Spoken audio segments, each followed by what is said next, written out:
meron siyang statement na February 3, sabi niya, wala nang magugutom sa bagong Pilipinas. Ayan, February 3, 2024. Tapos, eto daw kasi yung ginawa nila. Nagpamigay daw kasi sila ng holding trucks, seeds, financial assistance to more than 12,000 farmers, and 10 farmers cooperatives and association. Ayan. So, dahil ginawa nila yan, wala na daw magugutom sa bagong Pilipinas. O ayan, ako, mamaya yan, content na naman tayo ng mga ng mga hampas lupa. Ayan. Content na naman tayo dahil ginaut-out sila. Bakit ba mahilig nila tayo i-content? Ako kasi wala yata silang engagement eh. Pero nakakaloka. Feeling nila yung mga nakikinig sa kanila is gusto tayong panoorin. True. Just me, parang anyway, ewan ko sa kanila, mas kilala daw. Hindi, ang tawag dito, I think it's because of engagement. I think it's because of engagement. Actually, nila yan, nakuha nila yan sa mga kakamping sa TikTok, di ba? Yung mga kakamping sa TikTok walang nanonood, ang ginagawa, ang pinag-uusapan namin nila Mami Joey is politika. Sa TikTok yun ha, tapos yung mga kakamping, pinag-uusapan kami. Kami. Tapos naka-background yung picture namin dun sa live nila. Ganon. So, nagets nila, ngayong, syempre, that time, kampi-kampi pa yung ngayong nagkawatak-watak na yung DDS at mga ensaymada, nagets nila yung camping. Kaya ako, may mga trolls pa naman ang ginagawa nila. Alam mo, pinoprovoke ka mag-react. Tapos kunwari, sila homeless, mag-comment sa Facebook mo, sa comment section. Kaya ako, guys, pag naglalagay kayo ng mga screenshot ng mga panlalait sa akin, iwasan nyo yan kasi ibablock ko kayo. Kasi ganyan ang ginagawa ng mga trolls. Wala akong panahon kung i-check kayo kung trolls kayo hindi. Pero ganun yung gawain nila. Parang provoke ka.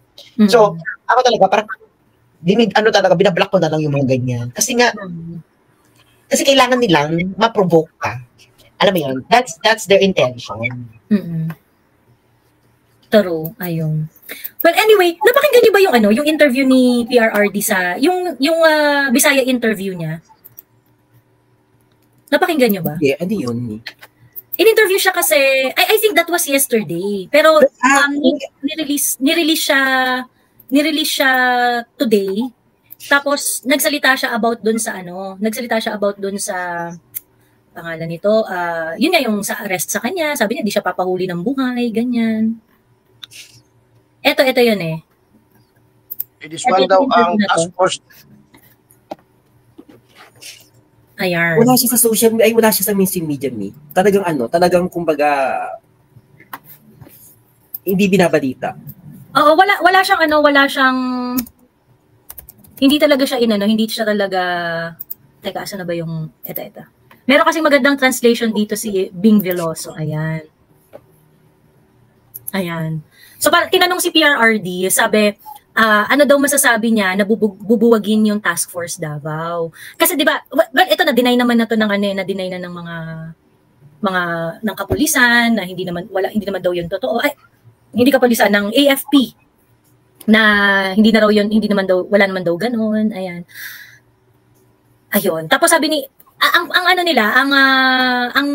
reason why it is being asked kasi may mga speculation na isa-serve yung warrant of arrest niya at mahihirapan na i-serve yung warrant of arrest niya kung may Task Force Davao dahil yung Task Force Davao, ang mga ito ay loyal daw kay PRRD. Nabuo kasi yung Task Force Davao to fight terrorism and insurgency. Kasi di ba naharap sa ilang terrorist activity at saka mga terrorist activity ang Davao. Di ba yung Davao bombing before? Ayan. So, I think yun yata yung nag-start kaya nabuo yun, yung Task Force Davao. So, they were saying na itong mga tao dito, loyal kay PRRD. So, if gustuhin nila na i-serve ang warrant kay PRRD, baka raw mag-turn ito against dun sa magsiserve at, kasi ang loyalty daw nila ay na kay PRRD, ganyan. So, galit na galit si PRRD. Galit na galit si PRRD. Sabi niya, huwag gawing tanga yung mga, ang AFP. Sabi ni PRRD, huwag gawing tanga yung AFP, ganyan. Do not treat them like your own personal alalay, ganyan. Ang dami niyang mga sinabi doon na gano'n. Tapos, ang sabi niya was that yung Task Force Davao, dito maasahan si PRRD, so he's always going to say the right things eh. Sabi niya yung Task Force Davao, wala naman daw siyang say doon. Whether buuin yan, kalasin, or whatever, ay hindi niya yun call. Ganon. Pero, it doesn't change the fact na yung ICC ay walang jurisdiction sa kanya. So, kung magpapahuli ako sa ICC, sabi niya, kung magpapahuli ako sa ICC, patay. Iyan ang totoo niyan. Kasi walang jurisdiction, wala silang karapatan. Kung pipilitin nila, papatayin nila ako. Ayan. So, hindi daw magpapahuli ng buhay si PRRD. Ano? So, yun ang eksena. Well,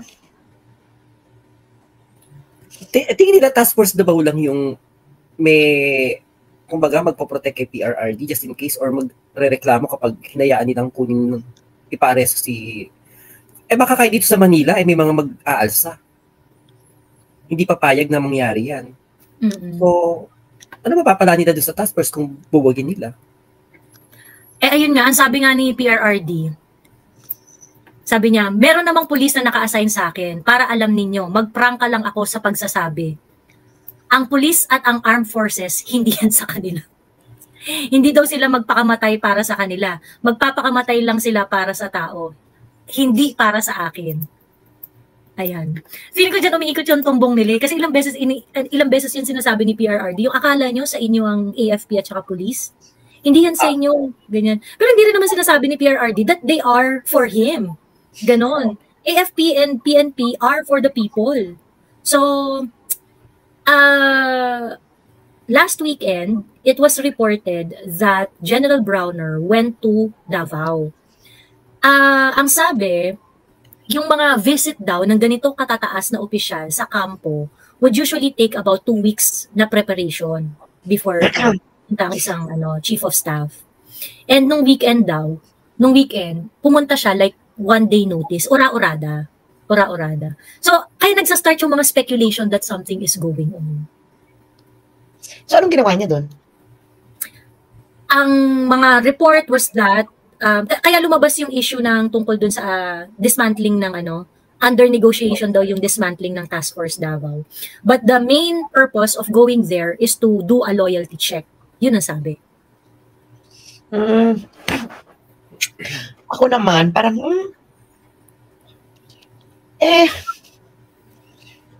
kung di loyal sila kay BBM, ako naman sabi ko, Diyos ko, day, ako talaga ang greatest guess ko niya matatapos ni BBM yung term niya. Why did you say so? Why do I think so? Because all the cards are with him, no? The only way na I think na hindi matatapos ni BBM ang kanyang term is when he resigns. Which will never happen. Which will not happen. Which will not happen. Yung sinasabi nila parang EDSA type, that's not gonna happen with BBM because nasa kanya ang blessings ng Amerika. Okay? You cannot have a successful EDSA type kung the United States will not honor the new government. Diba? Yun yung issue nun eh. Parang halimbawa, nung kay ERAP, diba? After nung kay ERAP ng January, nung inaresto si ERAP Estrada, nagkaroon lang naman ng bagong EDSA. It was EDSA 3. Actually, mas maraming tao sa EDSA 3 kaysa sa EDSA 2. Bakla, 5 araw din sila doon, punong-puno yung EDSA noon, 5 araw. Ganun. Kasi pero wala, hindi na kasi nga, wala na sa iyo yung ng Amerika kasi nga the military will have to follow they follow a strict hierarchy. So, kung yung nasa on top, nasa taas, magtatanong yan sa Amerika. Ang gagawin natin. Otherwise, kung hindi sila it has always been the case in Philippine history. Yung EDSA 1, kung hindi yan sila tinanggal ng Amerika at kung nasa Amerika na kay FEM pa rin, hindi magagawa EDSA 1. It won't prosper. Kasi tayo po ay nasa kolonyal pa rin. Kailang gumising ng mga Pilipino, bakla, it will never happen. Duterte was an anomaly in Philippine history. So, ganyan lang kasimple yan. Kaya kita mo ngayon siya, iba gusto siyang tanggalin physically sa Pilipinas. Why do you think they want to remove Duterte physically sa Pilipinas? Diba? Why don't they just file a case sa kanya sa Pilipinas? Ayun, open na konti, diba? Why do they need to really whisk him away? Diba? The same thing like what happened to FEM. Why they needed to whisk him away out of the Philippines? Hindi mo nakikita yung parallelism, mga bets? Diba? Can you imagine kung si FEM ay katulad ni BBM ni Duterte ngayon na nakakapagsalita ng ganyan? Do you think Cory would have well, she never had a peaceful presidency, no? Pero do you think na she would have an easier transition time na magkaroon ng government? No. So it's the same thing. They need to whisk him away, di ba? And the same thing during that time, kay Cory, na kanino ang loyalty ng mga sundalo? Na kanino? Na kay FEM pa. Pero hindi sila, kaya nga di ba may mga nagkuku, pero the thing is, the higher ups, hindi sila hindi sila nagjo-join ng mga ko, di ba? Kasi nga, sila eh, they're following a strict hierarchy, and a lot of them are indebted with Americans. And as simple as that. Well, tingnan na, kaya ako, matatapos niya yan. Si Gloria nga, mostly negative ang ratings, natapos niya. Pero natapos eh. Oh. Natapos niya yung term niya eh, di ba? So, natapos niya, the only thing na pwede siyang, na hindi niya matatapos yan is kung mag-resign siya, which will never happen. He will never resign. So, kung ako, enjoy nyo na lang the absurdity of it all. Pero ako, sa naniniwala, pwede pa rin mangyari. Although, ako na matatapos ni BBM yung niya, mas nagdirin ako doon. Pero, pag may ginawa silang something, and I think may patungkol to kay Duterte, na magkukos ng gulo sa bansa, and eventually, yung military, ipoprotect yung tao instead na sa kanila. Tingin ko lang. Alam mo yung kapag na-unite yung bansa sa inis, wala rin magagawa yung US, even the military. Well, that's also a possibility. Oo. It is a possibility, pero Mamilaika, kailangang maintindihan ng mga tao that if that route is to be taken, it's going to be a long fight. Hindi siya parang hindi siya garantisadong mag-yield ng result na ina-expect ng lahat. Ganun. And ako ayoko happen to EDSA 3, ganyan. Ang dami nun ganyan. Ayoko nang mangyari yan kasi unang-una, palpak na nga itong gobyernong to tapos magkakaganyan pa. Alam mo yung madiderail na naman yung Pilipinas, yung pag-akyat ng Pilipinas, parang dapat wala na tayong ganyan ngayon . Dapat more on improve na lang ng Pilipinas, ng pagpapa-enhance ng economy. Kaya na nakakapikon kasi yung politika, kaya dapat magtrabaho sa ating gobyernong to, nasa katigilan yung mga ambisyon nila. Kasi kung gusto mong manatili kayo sa pwesto, di galingan nyo yung trabaho nyo, huwag kayo mamulitika, huwag nyo tanggalin yung mga nakikita nyo. Ang aga-aga pa tinatanggal nyo na yung mga nakikita nyo sa gabal. Kung gagalingan nyo yung trabaho ninyo, matutuwa sa inyo yung tao, pamimitin nyo yung power nyo. Oo. Ang problem kasi Mamilaika, at saka SAS, ako tingin ko rin, malaki yung chance talaga na matapos ni PBBM yung term niya. However, he's showing all the signs of a tyrant. And pagka ganun kasi, pinupush mo yung envelope ng pasensya ng public. So parang, yung nagde-deposito ka ng bad trip dun sa salop. So parang, di ba, basta merong, you're just one scandal away from, from the unexpected. Kasi kagaya nitong pag-express ni PRRD ng sentiment niya tungkol dun sa Independent Mindanao. How was it received by the administration? Diba, ang naging tugon ng administration ni PBBM through Secretary Anyo was to quell it using force and all authorities, diba? To use force and all the authority of the government to quell all the secessionist sentiments. Ganyan. Sentiment pa lang yung pinag-uusapan natin dito, ha? Ni wala ngang movement ni wala ngang nobody's taking up arms. It is just a sentiment. And ganito agad yung stand nitong Marcos administration. 'Di ba? Na we're going to use force. Kineme ganyan. Parang it is a sign of of a very, very tyrannical, very insecure, very Well, it's very weak leader. Well, it is a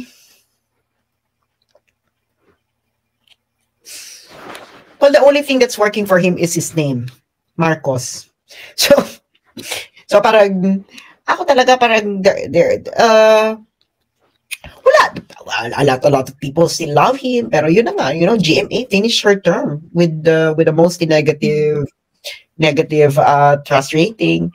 And ang ano rin naman kasi dun kay GMA, nobody wanted to sino yung i-replace, the replacement was Tony De Castro. So parang nobody wanted to push it forward din yung, kaya nga di ba no panahon ni GMA may mga patawag na, magpatawag ka ng snap election, ganyan, di ba may mga ganyan-ganyan na parang, so, di ba nga ganito lang ginawa kung di magko kay GMA kasi nga parang walang papalit eh. So ang sintrilyani siya na lang. So ayun na nga. So ang eksena ng buhay, ang buhay ng eksena, is ako ang bet ko is matatapos niya yung term niya. Pero I think there are a lot of things kasi nakikita ko kasi there are a lot of things that BBM could do in order to solidify the country behind him. Halimbawa, actually kung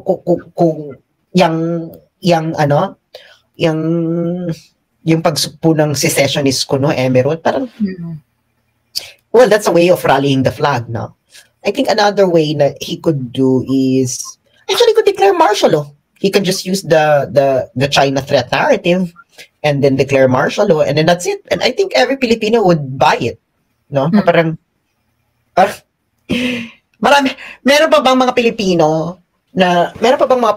na hindi naniniwala sa China threat narratives, pa ulit-ulit nilang sinasabi yan? Na kung mag-declare si BBM ng martial law on the pretext of invasion, sasabihin nila, hindi naman invasion yan, bakit ka mag-declare ng martial law? Parang, is there anyone who would be willing to stand up to against that declaration? Parang wala, di ba? Na parang, the narrative is there. Yun na lang yung gagawin mo Yun na lang yung kulang Or he could launch a limited conflict, sa South China Sea. And then that would unify the military. Ano man gagawin mo? Alam mo namang iwanan mo yung conflict at mag-eme-eme ka dyan. So maraming cards ako nakita si BBM na pwedeng gamitin.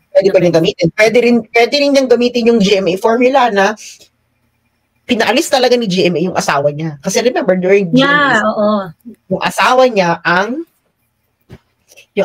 problema. Ang tinuturong kubrador, ganon. Oo. Diba? So ngayon, pinaalis niya, di ba? There were yung a long time na ganun nga yung in-isolate si FG, di ba? In-isolate si FG. Yes, he was isolated. Yeah. So, pwede niyang gawin yun. And then, he could, kasi,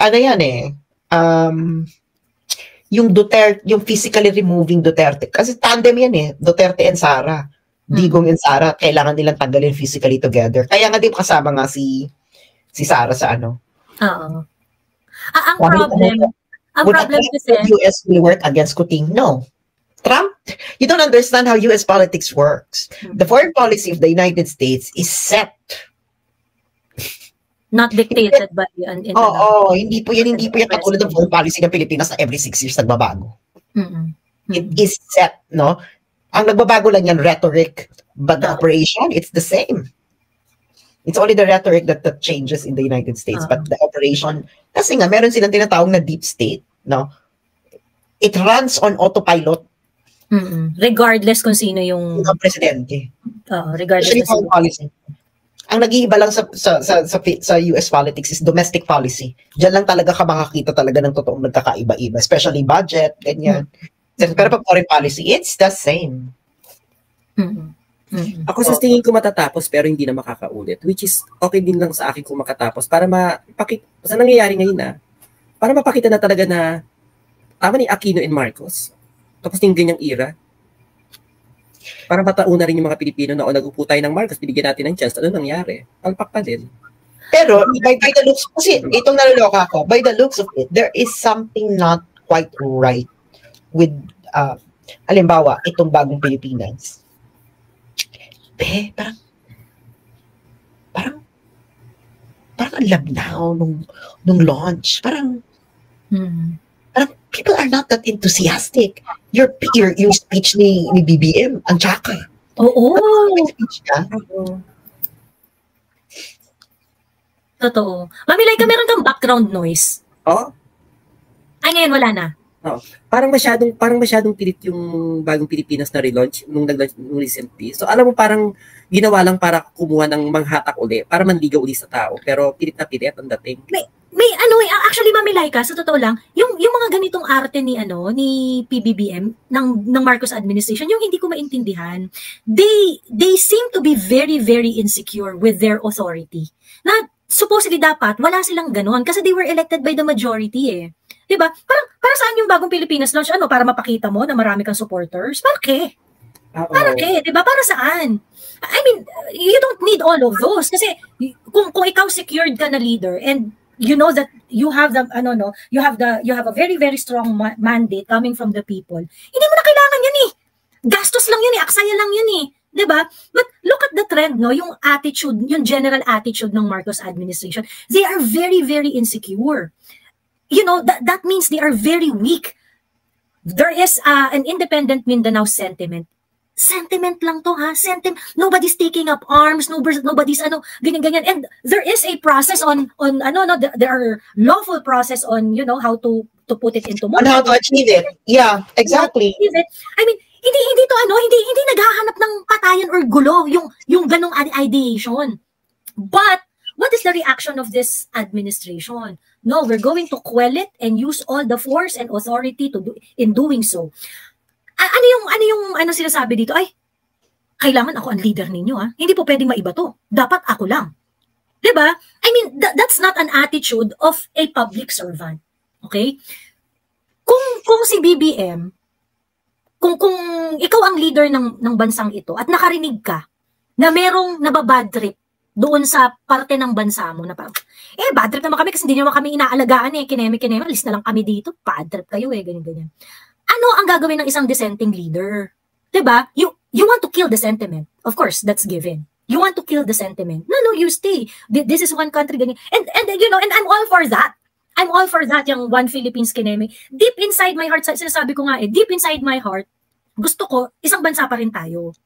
However, you cannot dismiss the fact that they are neglected. And so that is something that you have to address. Okay? When they say something like that, it is not because trip lang namin sabihin kasi gusto namin i-challenge yung leadership mo. Hindi yun ganon. Meron silang pinaguhugutan, meron silang historical hugot dito. And you know, we can look at the facts, sa budget, sa progress ng Mindanao and everything, how they are being treated by the national government since 1987 Constitution, 'di ba? And even go far beyond that. So, kung ikaw yung leader, hindi ba dapat ang approach mo na, okay, what are we going to do in order to make you feel assured that you are a priority? 'Di ba? Hindi ba dapat ganun? Pero ano yung sagot niya? Ang sagot niya, ay hindi, gagamitin ko lahat ng lakas ko. What does that say? Ibig sabihin, this administration doesn't want to listen. 'Di ba? Ayaw nilang makinig. Naglalabas ng sama ng loob yung isa pagkatapos ikaw, ay hindi, gagamitin ko ang force ko para matigil yan. Gagamitin ko ang muscles ko para matigil yan. And ayaw makinig at the same time, insecure. Talagang insecure. Yung konting alam mo yung, halimbawa, konting may kumalibit lang sa pintuan. Takot ka na kagad. Labas ka na kagad ng baril. Masyadong praning.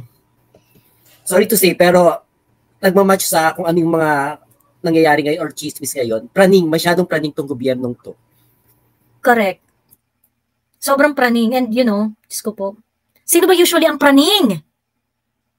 Sino ba mga praning? Mga adik.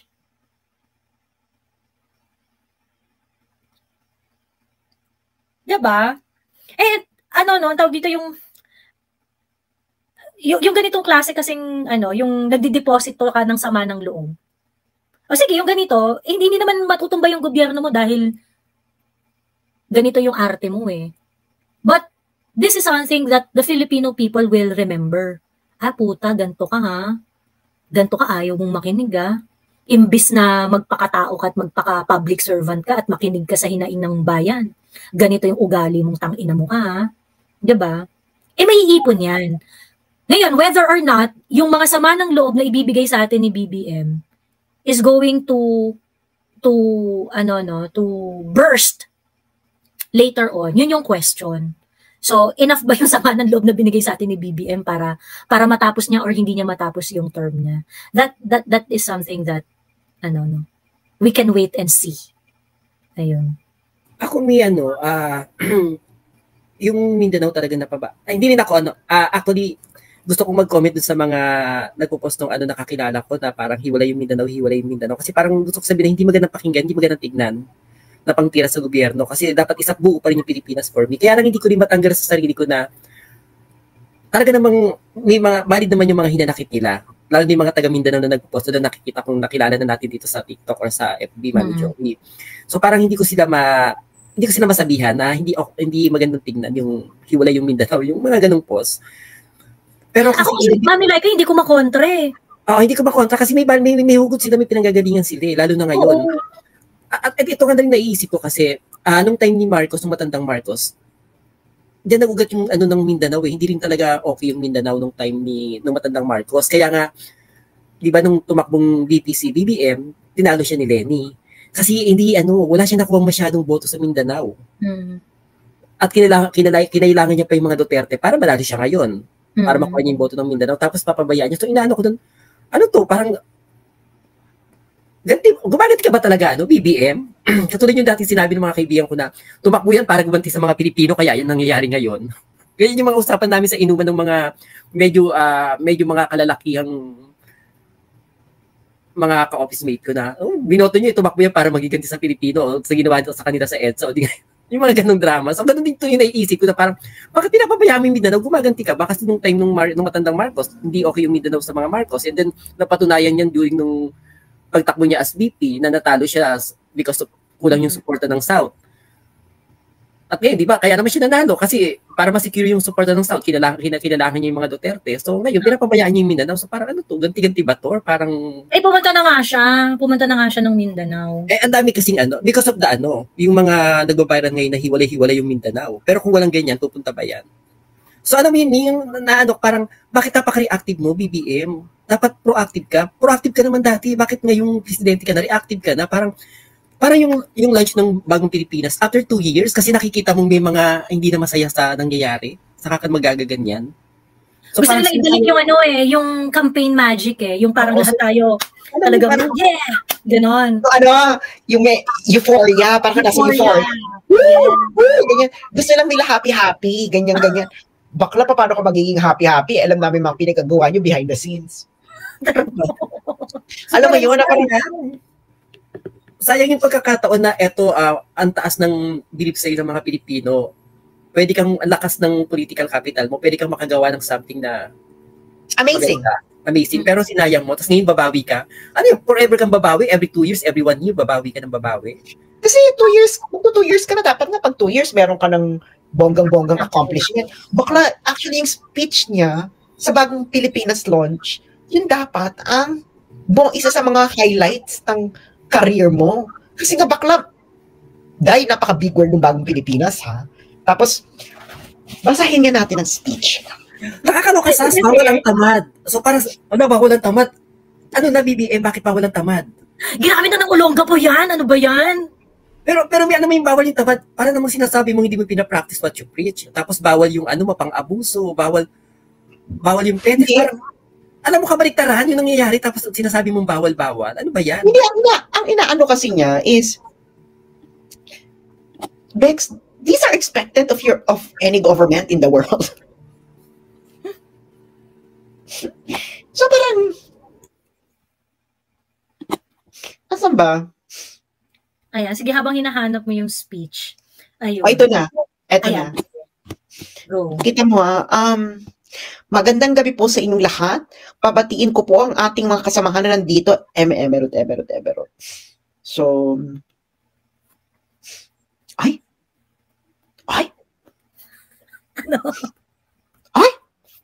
Di ba, bawal lang mo pang abuso. Kailangan natin ng feedback. Ang bastos!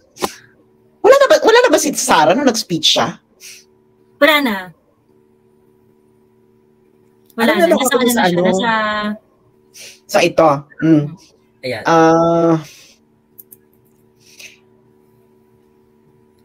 Ano ba to? Importante rin yung feedback sa kanya. Yung... Dito tayo. We face a complex and changing world.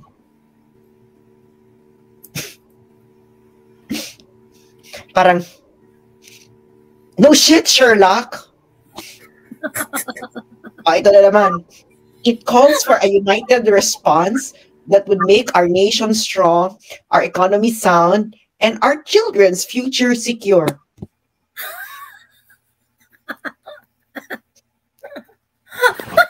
Parang, ito, Bex, ha? Stage play ng kinder. Oo, na parang, yeah. Alam mo pagkasabi mo ng speech mong yan, parang, yeah. Okay, next slide. Okay. Ito. We cannot meet these challenges if no common purpose energizes us. Alam mo yung parang, scriptwriter ba ni Lenny yung... Naunaan mo ako, Sas. Alam mo, gusto kang ano ba to? Ito yung mga speech na alam mo yung parang nalilibugan yung mga kakamping. Nalilibugan kaya yung mga kakamping dito sa speech ni BBM? Kasi parang Lenny na Lenny yung dating eh. Motherhood na motherhood. Diba? We cannot meet these challenges if no common purpose energizes us. No shit, Sherlock. And then, we need to have a vision. Bakla, parang. Okay. We need to have a vision that moves us forward as a people united. Baka dalawang beses niyan binabanggit yung unity natin, ha? 3 sentences pa lang to. A vision so compelling that brings out the best in us. One that is feasible, that every one of us will invest in. Yeah. Alam mo, parang, yeah. Naalala mo yung isang OFW na umakyat, Sas? Yung sabi niya, yung mga speech ni BBM, hindi daw niya maintindihan. Tapos ito pa. Hindi niya alam kung saan papunta. Yung mga speech ni BBM, hindi ko maintindihan. Sabi niya. Sinong kausap nito? We must restore faith in ourselves by taking stock of what makes us a strong people, a resilient nation. We must dig deep into our valiant past, draw strength from the heroism of our forefathers, and let this heritage of selflessness propel us forward into the future. Malalim at marami po ang ating pinaguhugutan ng lakas. Okay.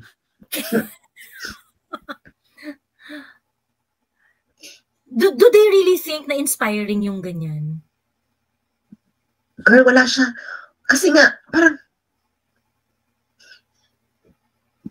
sabi niya, simpleng batas trapiko, hindi nasusundan. Ang kalat, itinatapon kung saan-saan. Uso pa rin ang palakasan. Yes! Malamak ang palusot. Correct. Gustong makalamang, ayaw lumaban ng patas. O di ba parang huy, parang dumudura pataas at bumabagsak yung dura sa mukha mo. Ito girl, sabi niya, ito pinakabongga. I believe that to win that trust, the government must show, in deeds, not in words, that is deserving of the trust. Alam mo, meetingin ko yung mga puna sa kanya, kinuha niya, tapos ginawa niyang speech. Parang Lenny, no? Diyos me. Yeah. Congratulations talaga mga kakampings. Kayo talaga ang tunay na nanalo. I believe that to win that trust, the government must show in deeds, not in words, is deserving of the trust. Ulit-ulit, ikot-ikot. Government must lead by example. No shit, Sherlock! Not by empty exhortation, but in ways that inspire confidence to our people, so they too will believe that the greatness they deserve is at hand. Bakla, whatever that means. I guess must present an agenda for the future. Just With clear benefits for our people, girl. With clear benefits for our people. For only providing clarity will they invest in it. It must craft a blueprint for progress, a plan that inspires hope and promises change. Because without one, we will be inflicting the old and outmoded views on our people, denying them the benefits that innovation and that empowerment will bring. Joey, we now have that plan. The Philippine Development Plan Diyos me. of 2023 to 2028. Bakla, alam mo kung kailan ginawa tong plan? Na to, yung the Philippine Development Plan. Kailan siya ni-release? 2023. And 2023. Tapos nilaunch mo siya ng January 2020. A year after, no? Bakla. Bawal nga daw ang tamad. Hindi, ano talaga, empty talaga yung mga words niya. Empty talaga yung mga words niya. Una, bawal ang tamad at mahubad sa pamahalaan. Walang puhang ang mga mabagal at sagabal sa serbisyo publiko. Asus! Bakit yung mga tao sa PCO tatamad at saka ang kukupad? Services must be fast. O diba, tapos yung driver's license papel. Projects must be completed on time. Deadlines must be met per schedule. Distress calls must be responded to without delay. Bakla. Parang, ito talaga expected sa lahat ng gobyerno. Yun yung standard, di ba? Parang, ito girl, in whatever government office, red tape must be replaced with the red carpet. Bakla, what does it mean? Gumawa niyan ensaymada. Ang ibig sabihin ng red carpet, preferential treatment. It's the same thing. Red tape to red tape. Kasi preferential treatment is also red tape eh. Sa bagong Pilipinas, bawal ang waldas. O di bawal si Martin Romualdez dyan. Di ba? Diba? Meron pa dito Bawal naman pang api. So, kumusta naman yung mga Lotto outlet na nawala ng trabaho yung mga tellers? Gawa ng kalokohan ni PCSO. Di ba? Nakakaloka. Kaya importante sa kanya yung feedback. Basahin mo yung feedback. Tapos, yung SMNI ginigipit. Akala ko ba, gusto mo ng feedback? Tapos, sa mga pulis, ating mga bumbero, tiyakin ninyo na agarang pagresponde sa bawat tawag at sumbong. Baka is this even a problem? Sino kausap niya? Pucha, gumastos-gastos pa sila para dyan sa ganyang kaputahan, no? Pero para sa ang masama ay reklamo. Ang mabuti ay rekomenda. Baka nireklamo na nga namin yung mga masasama. Ayaw nyo makinig. Diba? Ang problem, bibigyan ka ng feedback, di mo kayo nakikinig. Nirereklamo na nga, ayaw nyo makinig. Pero, I suggest, to everyone, kapag kunwari meron kayong government encounter, utilize nyo nga yung 8888. Kasi gumagana pa daw eh. Tapos, pag hindi kayo na-respondan or whatever, di ba, at least we have the evidence na hindi talaga siya nag-work. Pero if you have complaint, you might want to utilize it para may exhibit kapag hindi sila umaksyon. Ito yung nakakaloka. Isa pa nakakaloka. Actually, nakakaloka buong speech. The ultimate objective is to make food affordable to all. And one way to achieve this is to make it accessible to consumers. Parang bakla, sabi ko, be, inulit mo lang. Ang ibig sabihin, ang accessible ay synonym ng affordable. Nakakaloka. Actually, meron siyang statement parang after meron siya sinabi na ano, ay, ba't nag-feedback? Ayun. Parang naghihingalo yung ano ni yung Bakit? Ayan. Parang nag-e-echo ako, nagbabounce ako sa'yo. Ayun. Meron siyang statement na February 3, sabi niya, wala nang magugutom sa bagong Pilipinas. Ayan. February 3, 2024. Tapos, eto daw kasi yung ginawa nila. Nagpamigay daw kasi sila ng hauling trucks, seeds, financial assistance to more than 12,000 farmers, and 10 farmers cooperatives and association. Ayan. So, dahil ginawa nila yan, wala na daw magugutom sa bagong Pilipinas. Bakit yung pinakamura pa rin bigas ngayon, nasa 50 plus pa rin? Bakit ang taas? I do not know. Mami Joey, ang bigas, 57, 58 yung yung normal na pero pag gusto mo ng medyo high-end, nasa 60 plus na. 65 Oo, sobrang mahal. Ang pinakamurang bigas 56, 55, ganon. Iyan yung mga parang bigas na dating tig 40 or tiga 38 ganon. Ang taas talaga ng bigas ngayon, promise. Pagkatapos na-solve na daw yung problem sa bigas by ensuring the importation agreement with Vietnam for the next 5 years. So import pa din. So bumalik tayo dun. So ibig sabihin yung dati sinasabi niyang improve yung Department of Agriculture para ma-sustain yung food security natin. Ang ending, balik tayo sa dati. Importation pa rin ang solusyon. Oo. So ibig sabihin, walang na-achieve si BBM. Wala ka na-achieve. Bagsak ang grade mo dun, BBM. Wala siyang na-achieve dun sa food security. Magkano ang average price ng bigas ng panahon ni Duterte? Umabot ba yan ng 40? 40 to, mga 40 plus. Tapos kung gusto mo na maganda-gandang bigas, bili ka ng 50 or 45, ganon. So umano siya 40 nung panahon ni Duterte? Oo. Price. So yung 40 to 50 nung time ni Duterte, siya yung mga nasa 60 to 70 na presyo ngayon. Asa na nga yung ito? Meron merong page yan na nagmo-monitor ng presyo. Teka ha. Oo, magkano yung average price nung panahon ni Duterte? At magkano yung inabutan niya kay Pinoy? Yun yung mas maganda eh. Ito yung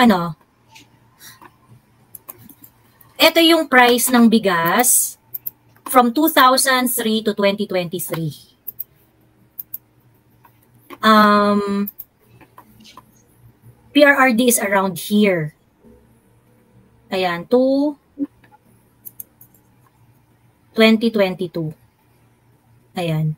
So, 39, 2022, 39, 36, regular meal to 37, 36, at yung nag-40, 40-75, yung pinakamataas nung PRRD time. 40-75, yun yung pinakamataas? Sa regular meal yan, regular meal. Tapos, yung... mas mataas pag magandang quality. Oo. Yung well-milled, nag-54. Yung anong year? 2018. Mami, yan yung speech ni Lenny na magkano yung kilo ng bigas? 40? 40. Nung nagkaroon ng train daw, naging 44. So, 4 times 40, 1.6. Yan yun. So, alam mo yung presyo, kaya matatandaan mo yung presyo ng bigas during to 30 time. Nasa naglalaro sa 40 to 50. Yung mga nasa bandang 50, yan yung medyo magagandang klase. Ngayon, yung normal, yung regular, nag-range ng mga 55 to 57 to 58. Tapos yung magagandang klase, nag-range ng mga 60 to 70. So, halos pesos yung tinaas. Oo. Kasi hanggang 2023 to hanggang 2023 to. From 2022, ang average price ng regular meal 39.43, well milled 43.77. Ayan. May mga spikes nung time ni PRRD. Yun nga, noong 2018, yun yung nagmahal ng bigas. Bakit nagmahal ng 2018? Ano ba nangyari ng 2018? 2018 yan yung alam mo si Jason Pilipinas ba yon? Yung kino-content na Mami Trixie yan eh. Yung sa importation din. Oo. Yan. Ayun. So yun. So ngayon, ayan, 2023, ang average ng bigas ng 2023 ay 47 well-milled, 42.8 ang regular milled. Yan ang average price. Yan ang average price ng 2023. Ito kay BBM na to talaga kasi the entire year 2023. Ayan. So si Pinoy, ano yung, kailan napunta si Pinoy? 2010? 2010 to 2015, 16. Ayan. So si Magkano Pinoy, inabutan ni Duterte? 3667, 4172. Yan ang inabutan ni Duterte. Yan ang inabutan ni Duterte. Tapos nung umalis siya, 3641. Nung umalis siya, 3943. Hindi ganun kalayo, girl. Hindi ganun kalayo. Hindi kalayo yung 2023, hindi ako nag-agree na 40 plus lang yung average ng 2023. Ako pero sa bagay, ang laki na nito, Mi, kasi 47, halos 50 na to. Oo nga, sa bagay. Sa bagay kasi yung problema ng bigas, mga mga second quarter ng 2023 sumipa ng matindi eh. Then hindi na bumalik. Oo.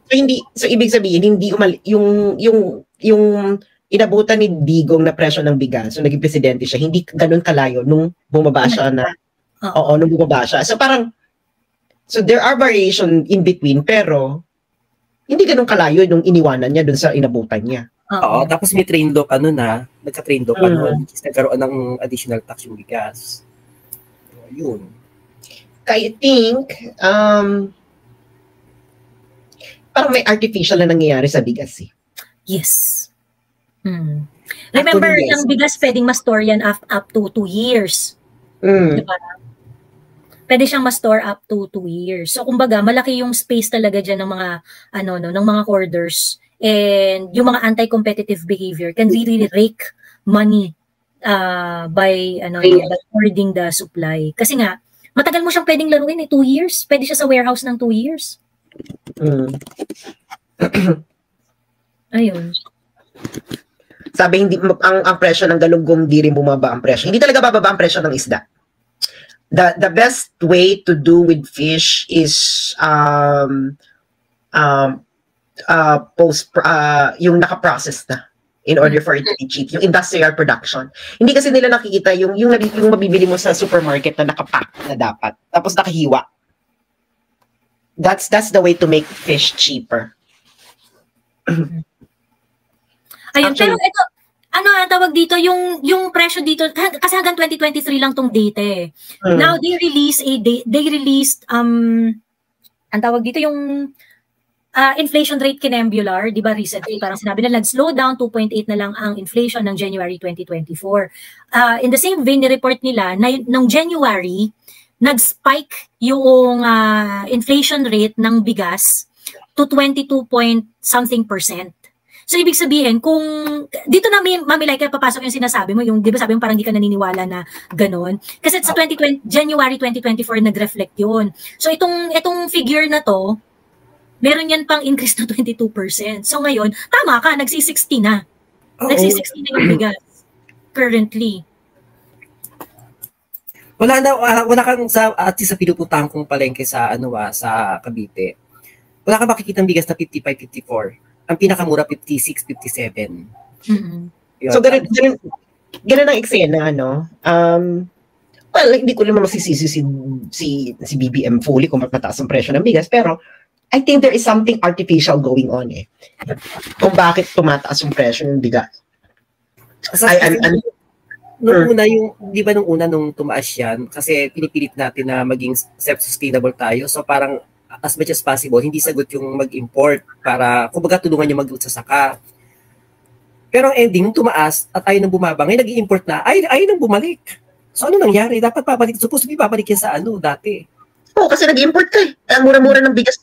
Di ba mura ngayon ng bigas sa Tapos nag-price ceiling ka. Alam mo yun, ang weird nag-price ceiling ka, tapos tinanggal mo rin after a month. Ano ba yung Oo. Dalawang beses niya ginawa yun sa sugar at saka dito sa bigas. Wala naman na-achieve. Meron ba na-achieve? Hindi naman Hindi rin naman sinunod ng mga nagbebenta yung price ceiling. Pero, Saka may isa Kasi ano gago? Ito ganito namin binili itong bigas na ito tapos ibibenta namin dyan sa... Di ba, tulad yung asukal, nag-forecast, tapos wag muna mag-import kasi nga kawawa naman yung magsasaka o sumipa yung presyo ng asukal. Ang ending, nag-import. So, wala nang problema. O bakit yung presyo ng asukal hindi bumalik sa dati? Alam? Magkano asukal na yan? Sugar price 2024.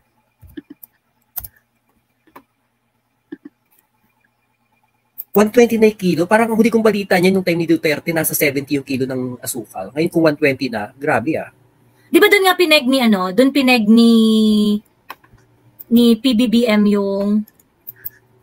yung price ceiling niya, 71, di ba? Oo. Uh, Kaya hindi ko mag-get yung inflation na sinasabi nilang bumaba. Kasi parang 95 daw. Mami, like ang average price is 93.08. Ang refined sugar. Pero nung time ni Duterte, 70 yan ba nung umalis si Duterte eh. So, tumaas pa din. Hindi pa rin siya bumalik sa dati. Ay, sorry. Ano pa to? September pa pala to. September 2023 pa pala to. January 26, ano na pala? Ang average is 95.92.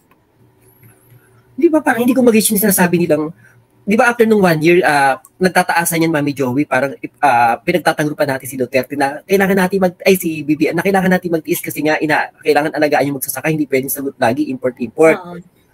Pero ending ngayon, nag-import na uli eh. So bakit hindi siya bumaba? Bakit hindi siya bumalik sa dati? Wala naman nangyari sa magsasaka, hindi naman natulungan, wala naman nag-improve sa DA. Kaya nga bumalik sa import. Kasi nga, Mami, like, ito lang yung in-offer niya na solution. Nagbigay ng hauling truck, nagbigay ng buto, nagbigay ng cash assistance sa cooperatives at saka sa, ano yun? Yung, ayun, nagbigay ng hauling truck, seeds, and financial assistance. Wala siyang industrial plan. Wala siya yung sinasabi niya, pinapangako niya noon na lahat ng intervention do sa supply chain na pwedeng i-provide ng government, they are going to they're going to do so. Like for example, yung pagpapatayo ng milling, ganyan, yung warehousing ng mga agricultural products, ganun. Kasi doon nagkakaproblema kasi private yun lahat eh. Yung processing ng mga di ba nung kamakailan, ang dami na namang kamatis at mga repolyo na nasayang dun sa ani ng mga taga-North.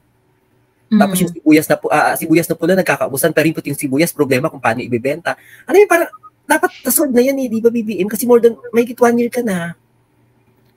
Wala siyang I mean, yun nga, we are turning into an ayuda nation, I mean, ganito ba yung standard ng serbisyo na ibibigay mo sa amin na feeling mo, hindi ko alam kung saan nanggagaling yung audacity nito ni BBM to say na wala nang magugutom dahil nag-provide ka na ng hauling truck, ng mga buto, financial assistance sa 12,000 na farmers. You think this really going to translate to walang gutom?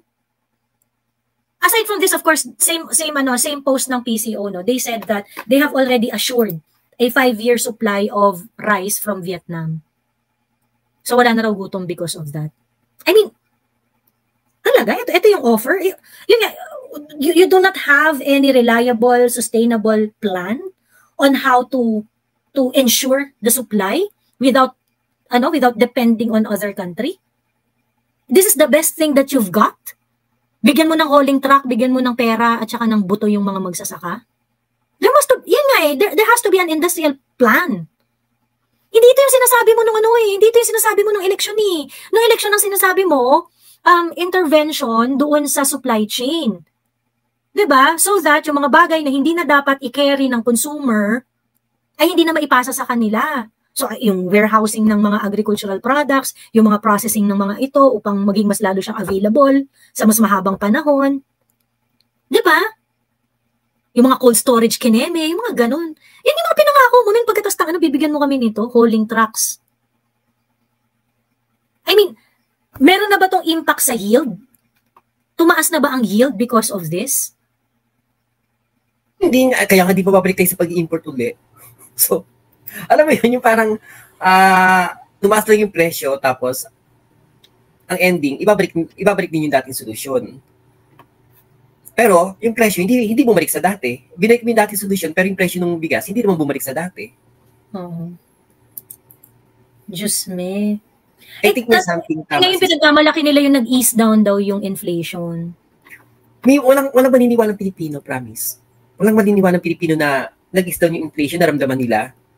Oo. Walang 2.8 na lang daw. 2.8. Pero hindi ba yun di ba sas may factor dito yung fact na November, December, January kasi is a peculiar time sa Pilipinas. Kasi ito yung time na maraming padala yung mga kamag-anak abroad, nag-13th month pay. May impact to kasi maraming pera sa maraming pera sa ekonomiya, maraming pera yung tao. So kumbaga parang you kind of expect that bababa talaga. Kung numbers at numbers lang, bababa talaga yung... Hindi, alam mo kung bakit hindi maramdaman ng tao. Kasi yung ng inflation, it's really more for, that's a macroeconomic, measure. Measure. Tool yan So it's really important in some aspect of economy. Kasi nga ako, di ba, mas magandang measure sa akin, yung ratio sa sweldo mo. Gets mo na kasi doon mo makikita na ito yung minimum wage at and of course you can do it per hindi kasi pare-pareho rin ng minimum wage per city, so it's not really that informative yung inflation. So it's better halimbawa sa Manila, magkano minimum wage sa Manila? 700 around that amount. So with 700 per kasi these numbers kasi mask the way they mask the real itong mga numbers na inflation, etc. They really mask what is required of people in order to live. Okay? So halimbawa, kaya nga you have to convert it into time ako talaga gusto ko tino-convert ko sa time na halimbawa for an 8-hour work, how much is the minimum salary? So, 200, magkano ba sa Pilipinas? 700? Teka, anahin natin. Minimum wage. 600. 10. Iano natin Metro Manila. Metro Manila. Metro Manila. Minimum wage, 610 per day. Okay, So, 610. Divided by 8. I-divide mo by 8. 610 divided by 8 is seryoso 76 tala 610 76.25 sas. Ano per hour? Per hour. So for an hour's work, anong mabibili mo? 1 kilong bigas and then so kung kunwari 50, then 50, magkano mamilay ka? 57, or let's say 55. 55, so meron ka pang 21, 25. So 1 kilong bigas, anong ulam mabibili? Tapos mga delata, kasi wala ka mang ulam mabibili ng 21 pesos, no? So pangluluto mo. So imagine, you need to work at least 2 hours per day in order for you to have, to be able to afford a meal. Well, 1 kilong bigas, that's already good for 2 days, no? 2 days ang 1 kilo, no? Hindi, kung isang tao ka lang, pero kung ikaw ay nagpapakain ng 4 na miyembro ng pamilya. Let's say just one person. Kasi you need to compute it individually. Okay, so ikaw, you need to do it, I think 1 kilo is 3 days or 2 days. Let's say 3 Kung mag-isa ka lang siguro 2 days. 2 days. Mga 2 days yan. Ang 1 kilo, so 2 days. So you need to work 1 hour for that, diba? Ngayon, i-compare mo ngayon yan. Can you imagine, in order for you to have a food, you need, for 2 days ng rice, you need to work 1 hour. Is that, titignan mo ngayon, na parang, is that,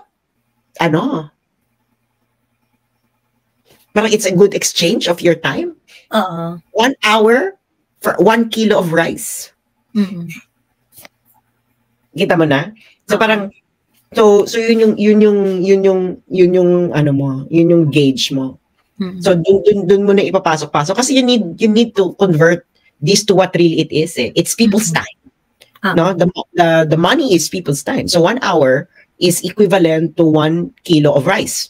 1 hour of work is equivalent to 1 kilo of rice. Kaya nga nakakaloka na yung mga ayuda, nigigets yun na kung bakit masakit to no, sa mga nagtatrabaho. Bibigyan mo sila ng ayuda. You're working in order to get 1 hour of work in order to get 1 kilo of rice. Tapos bibigyan mo yung tao na wala naman siya gagawin ng 1 kilong bigas. Gets nyo kung gaano kasakit yan. Parang you don't value people's time. Diba? So ganun ang eksena. So halimbawa, Starbucks. How much is one Starbucks in Manila? 180? 170? O mga ganon. 170. Can you imagine? You need to work 2 hours in order to buy coffee. Magkano pumasahe sa MRT? Just me. End to end. Sabihin natin, from one end to end. 27? 27 yata? So 40 pesos. So in 1 day, 40 pesos. So can you imagine, you need to work 54 kung balikan. So you need to work for 1 hour in order to be able to afford to travel for 1 day. MRT pa lang yun. So makikita mo ngayon, doon mo makikita na putang ina ang mahal sa Pilipinas because ang hirap ng buhay, diba? Mahirap yung buhay because this is the amount of time that you need to work in order to yes. Oo. Tapos halimbawa rent. How much is minimum, sabi nating studio?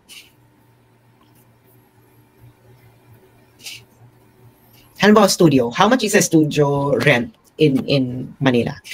5,000. Uy, may 5,000 Uy, di studio? No! Baka 10 na. Siguro mga 8. O, baka 8 meron. 8,000. Siguro nga, Mami Like, may makukuha kang mga 5. Baka meron kang makuhang 5. May makukuha kang 5 na studio. Siguro, pero nandiyan naman yung sa Heart of Tondo. Which is malayo sa trabaho. Malayo sa work. Oo, malayo sa work. So, in order for you to afford rent, you need to work, that's equivalent to 106 hours of work. Studio. Nagigets yun ng mga bags. Ano mo kung halimbawa, yapi ka ha, yung mga young professional ka na newly graduates, kumikita ka ng mga nasa 20 or 25,000 per month, tapos sa BGC ka nag-work, bakla ang sweldo mo talaga, pamasahe, pangkain lang. Sa kapabili ng mga lotions, sa toothbrush at toothpaste. Doon na maubos yung pera mo. Kaya doon mo na makikita ngayon na your time is actually, pero walang value. My time is not really that valuable.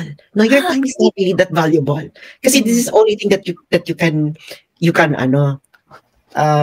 afford with your time. Kasi money is time. That's just it. Money is time. Kaya nga nakakaloka yung mga ayuda. Dahil mga putang ina, wala naman kayong ginagawa sa oras ninyo. True. So that's kaya dapat i-convert niyo yun sa time. Ako ganun ako pag ko, ay putang ina. Bawa, nung nasa Netherlands ako, isang Starbucks coffee. So sa Pilipinas, you need to work 2 hours in order to buy Starbucks. Ano nasa Netherlands ako, it is only, magkano ba Starbucks? I think it was 4 euros. Ang minimum wage doon, ang wage ko noon is 15 euros per hour. So can you imagine, I only need to work, ilang ratio yon? To like parang 15 minutes. 15 minutes. 15 I only need to work. I only need to, yeah. So do you see the difference kung gaano kalayo? In the Philippines, you need to work 2 hours in order to afford a Starbucks. Yeah. In the Netherlands, I only need to work 15 minutes to afford a Starbucks. So nakita mo na kung gaano ka mas valuable yung oras mo doon sa isa kaysa sa kabila. So ganun po guys ang pag-compute para hindi kayo naloloka-loka na eme-eme. Oo. Totoo. Si Daryl lang, akitin niyo yan. Oo nga, direct akyat ka. Nabigyan natin ng link. Si Daryl yung Starbucks, baka 1 segundo lang niya itatrabaho yan. Charot. Yeah. Hindi, kita mo lang may direct yan, 1 sigaw lang. Hindi, kita mo yung yung sibuyas. Bakla, ang magkano sibuyas natin, 150 per kilo? O pag bibili ka ng per piraso, Sas, alam mo, naloka ako pag bibili ka ng mga nasa 10 pesos, 1 piraso, tapos maliit. Nung bata kami, Bakla, can you imagine sa minimum wage ng Pilipinas? 10 pesos, can you imagine, you need to work 10 minutes for 1 1 pirasong sibuyas. Alam mo nung time ng Pinoy, siguro mga 2012, kasi hindi naman ako nag-ano nun, na magluluto ako, tapos bago hindi pa tapos sa pet shop ko, so hindi ko alam yung mga tindahan, kinapos ako ng sibuyas. Bumili ako, naloka ako, 7 pesos, pagkalitpit na sibuyas. Yung pala ganun yung presyo. Tapos, ngayon, nasa 10 to 15 pesos, yung isang sibuyas, parang hindi ko mag-gets. Bakit ganun kamahal? Oo, no. I mean, ganito na lang ba tayo? Yeah, actually, yung ganyang pag-compute ng time value mo, that's actually the contribution of communism. No? That yung ganyang computation. Yung ganyang pag-value ng salapi. They don't look at the money, they look at the time, your labor time. So yun ang ano, kaya nga itong mga mayayaman, hindi nila ito nararamdaman. Kasi bakla, ano ba naman yung, dahil baka siguro ano lang, a fraction of a second lang ang ginugugol nila sa buhay nila para maka-afford na Starbucks. Or, habang ikaw, you need to work 2 hours in order to afford one Starbucks. Ganun kalayo yung buhay ninyo. Totoo. Ayun. Mga walang, may sinabi nga si PRRD sa sa interview niya, which is napakaganda. Sabi niya, yung mga nagdedesisyon daw kasi is kinda referring to to BBM. Sabi niya kasi, wala ka naman kasing laban sa buhay talaga. Hindi mo naman kasi talaga alam. Sabi niya, hindi mo talaga alam. Wala ka talagang laban sa buhay. Yung, wala kang laban na ipinanalo talaga. Yung, wala kang struggle, yung ganun. Ayun. So, kaya, hindi nila alam, yung ganitong pagtingin doon sa paghihirap ng tao in order for them to get good things in life. Ayan. Makainom ng kape na masarap or makabili ng itlog, 'di ba? What it takes for an ordinary person para makuha yung mga ganung bagay. Ayan. Hi, Direk! Hi. Direk! Yeah. Excuse ko sa iyo yung kapitbahay ko na may tapsilogan.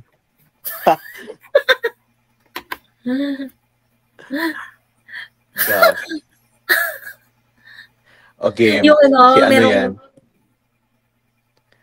Makati yan. Pusa yan. Anyway, bakit yung pinakit si Direk? Nagtatanong nga si Direk, ano ba pinag-uusapan nyo? Oo nga, ano pinag-uusapan nyo? Hindi ako makarelate. Hindi, kasi pinagmamalaki nga ng current administration na nag-ease down daw yung inflation.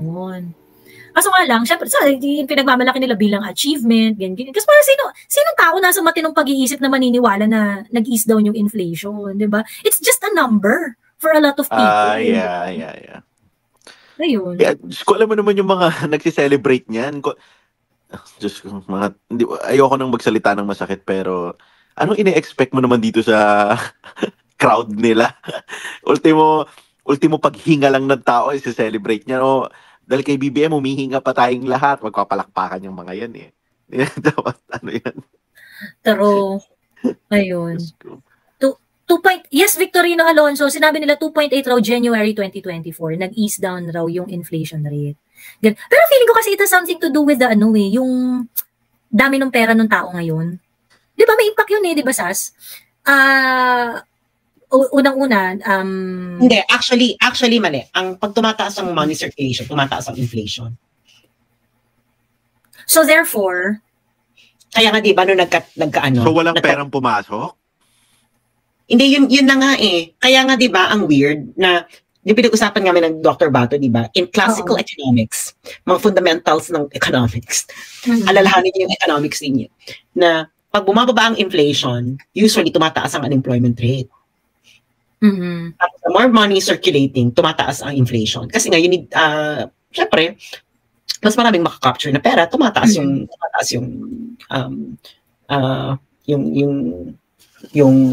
mga presyo. Halimbawa, yung condominium, di ba? The more na maraming perang dadaloy, na bibili, tataas yung presyo. Yeah. Di ba? Ganun kasimple yun. Pero may mga corrections dyan. Pero nga, na parang, what's going on? Is there so much is there not much money circulating kaya bumaba yung inflation? Kaya nga parang feeling ko baka temporary lang siya kasi nagkaroon ng influx ng pera. Dahil nga itong period na to, ito yung period na marami talagang pera yung mga tao. So kumbaga parang for this specific period, people are caught up. Hindi, or baka mababa ang demand. Kaya bumababa ang ang presyo. Mm. Bumababa ang demand. So, Oo. kaya bumababa din ang presyo. So, we don't know Kasi nga, we cannot just look at it and say na, maganda ekonomiya kasi mababa inflation. Kasi bababa. Kasi bumababa muna yung inflation. Hindi naman, Pero hindi naman ang inflation ba at ano yan? Tawag dito, government achievement ba yan? Kung mapababa ang inflation? Parang Hindi. diba? Meron Hindi naman talaga eh. alam ko parang pero kung gawin para mapababa ang inflation Sandali, tingnan natin. Government intervention to lower inflation. Ganon. Yung mga monetary policies. Di ba yun yung usually parang inaano nila? Yung mag-intervene ka dun sa rates, yung prime rate, ganyan. Reduce spending and increase taxes to help reduce inflation. So, yun yung fiscal policy. Baka nagbago ng interest rates, kaya bumaba ang inflation. Monetary policy. Tama ka, Sas. Nagkakalimutan tayo. Ang taas ng interest rates ngayon, may nakausap ko last time na parang halos lahat na lang ng interest rates, pati mga bangko, nagtaas ng interest rates. So, parang tahimik, pero may mga gumagalaw palang ganyan sa background. So, tumaas ang interest rates. Kaya bumaba ang inflation. That's the likely explanation. Ngayon, kaya tumaas ng interest rates yan kasi they would like to attract investors. Di ba? Kaya tumaas yung bakit sila nagtataas ng interest rate, Miss Laika? Why did they do that? Baka magbebenta ng bonds, no? Usually ganyan, di ba? Tinataasan yung interest rate in order to attract pagbili ng bonds or ng Hindi ba yung interest rates is di ba? Parang yun yung cost ng loans. Yun yung sineset nila na pagka tinaas may interest rates, ibig sabihin mas expensive umutang. Pero magsi-save ka rin. Mas may engganyo ka rin mag-save kasi mataas yung interest rate eh. Oo. So, kasi they'd rather keep the money for the meantime. Yes, and then they can also sell yung mga binibenta ng bangko, Miss Laika, na naapektuhan sa interest rates. Pero yun nga, sa loans, walang masyadong utang kasi mataas yung interest eh. Oo. Yung mga financing ng mga bangko, yung mga car loans, housing loans, o kaya pag umutang ka sa bangko, nagtaas ngayon halos lahat. Kaya bumaba inflation. Ang sabi nila ayon sa press release ng National Economic and Development Authority, ang main contributor daw ng lower inflation rate ay dahil nag-decrease daw ang presyo ng mais, ng oils and fats, meat and sugar. Ayun. Kasi di ba yung inflation rate parang yung entire basket of goods yun. So yun daw yung nag-contribute kaya. Nagbaba ng presyo? Yung meat? Nagbaba ng presyo daw ang corn, ang sugar. Okay, ito ang economic dynamics. Because higher interest rates mean higher borrowing costs. People will eventually start spending less. The demand for goods and services will then drop, which will cause inflation to fall. So kaya mababa siguro ang presyo ng mga bilihin yan dahil walang bumibili. Oo. Kasi mataas yung inflation rate, mataas yung interest rate. Diba? So baka yung mga kailangan bumili niyang mga yan, hindi na sila nagbaborrow ng money, bumababa yung demand for all those things. Diba? So hindi rin natin alam, no, baka maraming supply yung mga bagay-bagay na yan. Meat, corn, sugar, oils and fats. So yun, walang demand sa January dahil wala ng pera mga tao. Ayun din siguro. Pero yun nga, mataas yung interest rates eh. Yun ang effect ng mataas na interest rate eh. Pero sa ibang years, talagang pag January talaga bumababa inflation. Pag simula ng taon. Historically, no? Yeah, you can check. Alam ko, ganun. Bilang pinanganak sa January, feeling ko ako ang dahilan kung bakit bumababa ang inflation rate. So, ikaw tagapagtaguyod ng So, alam ko talaga January bumababa yan. Naaalala ko pa si Noli De Castro ng mga around 4 to 5 years ago na ina-announce yan every January. That's what I know. So, tsaka sa totoo lang, kahit yung mga mga pumapalakpak na bumaba ang inflation rate, di naman nila nararamdaman yan. Tigilan nga nila ako.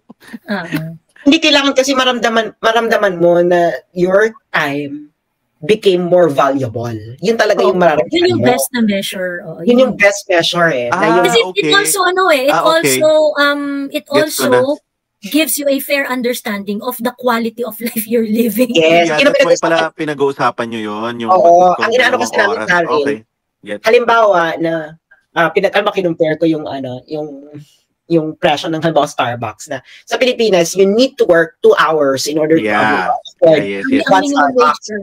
Minimum wage earner. Ako, minimum wage earner ako sa Netherlands. I only need to work 15 minutes to afford the same Starbucks. Mm-hmm. So ganun yung eksena. Hindi yung presyo ng Pilipinas, presyo na yun ng Netherlands. I need to you need 15 minutes to work in order to afford one Starbucks. So, and you're a minimum wager sa Netherlands? Wow, okay. So sa Pilipinas, I need to work 2 hours. So pareho kay minimum wage worker. So hindi mo na i-consider yung exchange rate kasi nga it's really the value of your money in that context. So yun yung eksena namin na parang Bex, parang halimbawa yung bigas. How ilang beses kailangan mo mag-work ng 1 hour to afford 1 kilo of rice. Bakla sa Netherlands, wala naman doon pala yan. Magkano bang 1 kilo ng bigas ng basmati? 6 euros, bakla.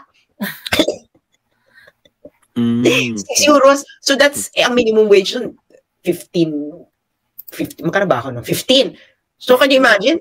I don't need to work 1 hour to afford 1 kilo of rice. Mas basmati pa, no? Basmati na yun. Mas mura yung hindi basmati. Kaya parang 100 plus ang kilo ng basmati eh. Bak sa 1 hour na sweldo ng minimum wage na di kasha. Hindi kasha para sa basmati rice. Kaya mo makikita na anong mali. Parang bakla. Nag-i-import ng bigas dun sa Netherlands. Ikaw dito. Ang dami mong palayan. Nag-i-import ka pa.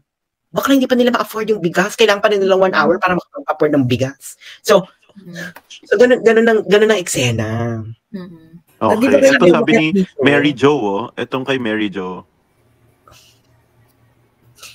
Sabi niya, raising interest rates is like making borrowing money more expensive. When that happens, people and companies cut back on spending and investing because it costs more. As spending slows down, the demand for goods and services decreases, helping to lower prices and reduce inflation. Ayun naman. Ang galing ni Mary Jo. Thank you, Mary Jo, for your... Sabihin ko na sana yan eh. Charot. Almost 7 euros na ang basmati rice dito sa NL ngayon. Nakakapakit ako OFW dito, yung galit na galit siya kasi parang di ba nasa Saudi yata sila, puro buhangin doon, wala namang nagtatanim ng bigas doon. Pero ang mura ng rice kumpara sa Pilipinas. Tsaka yung taga-Moscow yung nagsabi na hindi niya maintindihan yung speech niya ni BBM.